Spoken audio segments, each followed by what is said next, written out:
J'aimerais aborder avec vous l'importance de ne pas mettre de limite, de ne mettre aucune limite à son rêve, parce que si vous mettez une limite à votre rêve, vous tuez votre rêve. C'est vraiment mon avis. Et avec les années qui ont passé, les cheveux ont un petit peu blanchi et l'expérience, je me rends compte que c'est vraiment la clé. Ne pas mettre de limite à son rêve. Les gens ont l'habitude d'employer une expression anglo-saxonne qui s'appelle « try to think out of the box ». Mais tant que vous restez dans la boîte, ça ne peut pas marcher. Tant que vous mettez des limites, ce qui va se passer, c'est que vous allez simplement agrandir la boîte, mais vous serez toujours dans la boîte. C'est quand j'étais adolescent, j'étais passionné de ski et je rêvais. Je rêvais de devenir un grand skieur olympique. Donc, j'étais confronté à deux choix. Soit un choix facile, un petit rêve, soit un rêve sans limite. C'était ici. Moi, je voulais aller là-haut. Maintenant, comment passer du rêve à la réalité? C'est un deuxième challenge. C'est un plafond de verre qu'on se met sur la tête. J'ai décidé de ne pas me mettre de plafond de verre.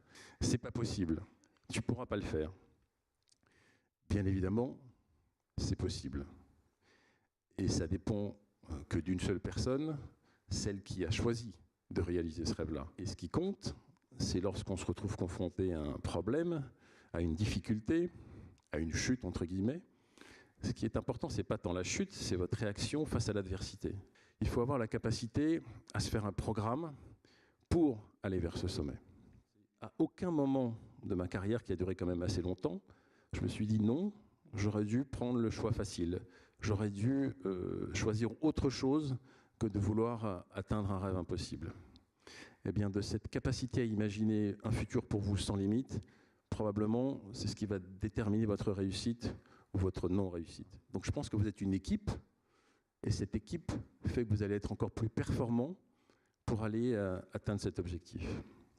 La chose la plus importante que je retiens de l'expérience qui a été la mienne et de ma capacité à avoir choisi de rêver sans limite, c'est que cette capacité qui m'a été utile et qui m'a servi une première fois pour créer ma fédération de ski, elle m'a servi dans tous les autres domaines de mon existence. C'est maintenant que dans votre tête, vous allez vous dire « je vais y arriver, c'est possible et c'est uniquement de moi que ça dépend ».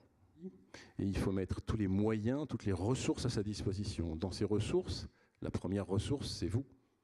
C'est ce que vous avez à l'intérieur de votre personne, de votre être, et c'est ça qui va faire la différence. Un petit peu comme vous, j'avais le choix entre je laisse tomber, c'est pas raisonnable, ou je veux atteindre mon rêve quoi qu'il arrive. Qu'est-ce qui m'a poussé à aller jusque-là?